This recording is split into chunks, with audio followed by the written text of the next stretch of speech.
Have you ever sat in a boardroom and looked at the desks and look at the board and looking at the company values and felt a strange disconnect?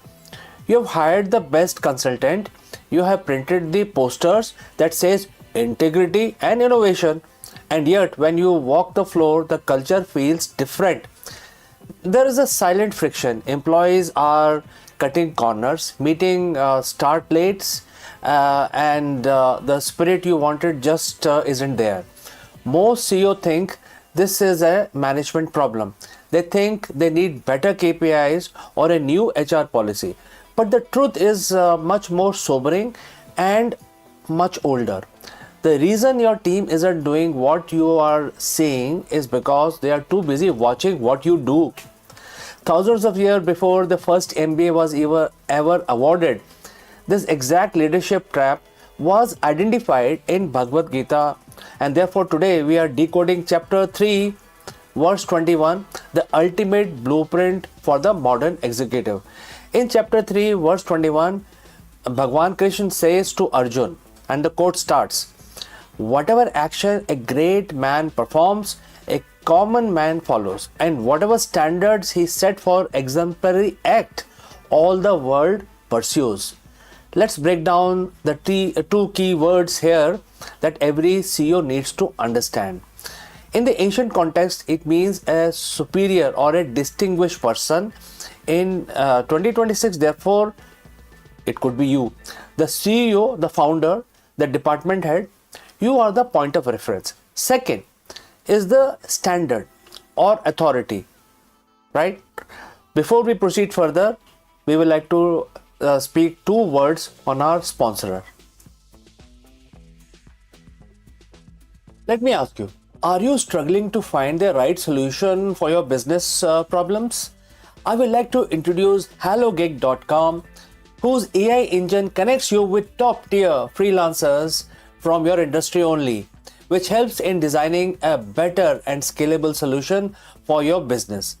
Whether you are a SaaS startup or an enterprise, HelloGig makes sure that you can focus on your core business.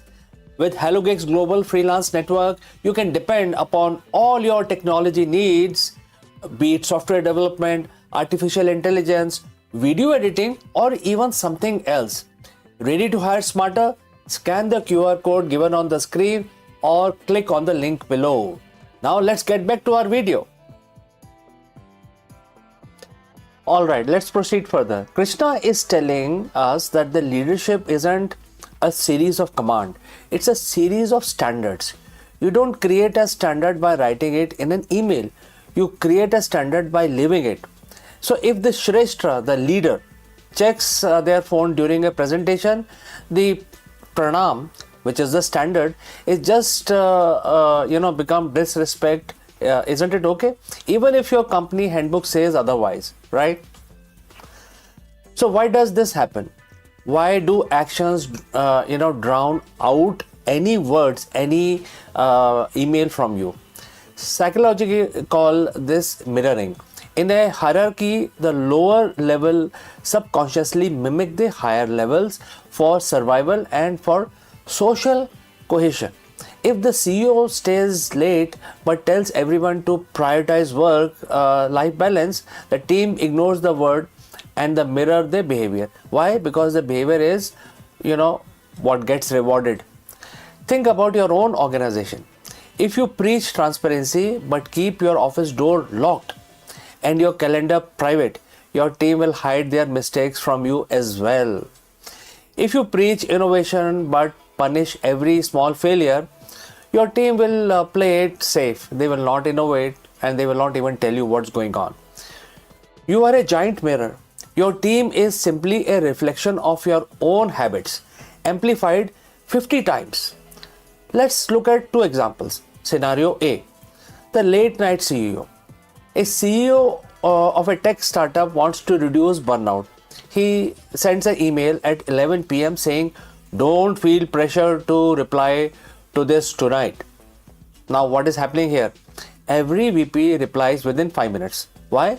Because the Shrestha performed an action and the world follows. The standards were set by the timestamp, not by the text. Now let's look at scenario B, accountable leader.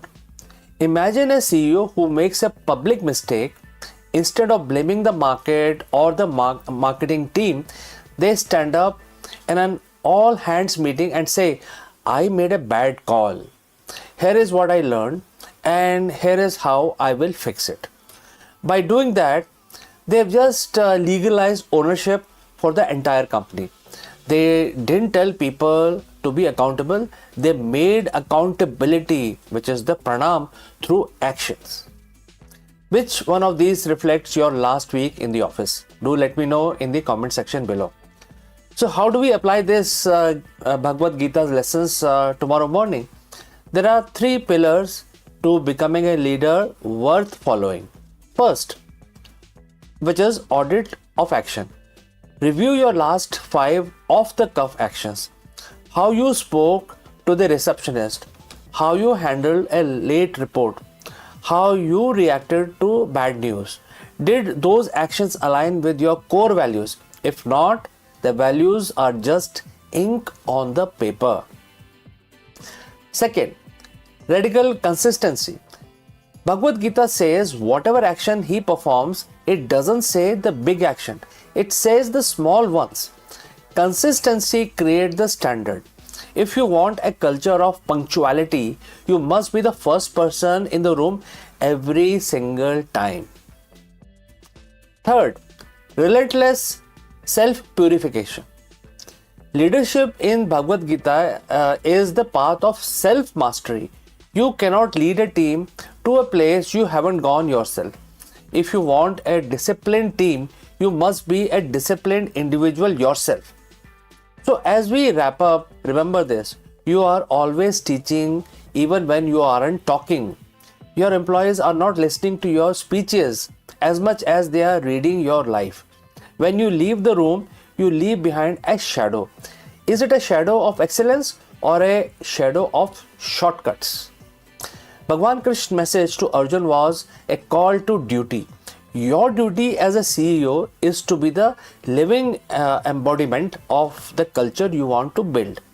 Set the standards, be the Shrestha, and watch your team rise to meet you. Friends, what do you think? If you have any comments about this, do leave those comments in the comment section below.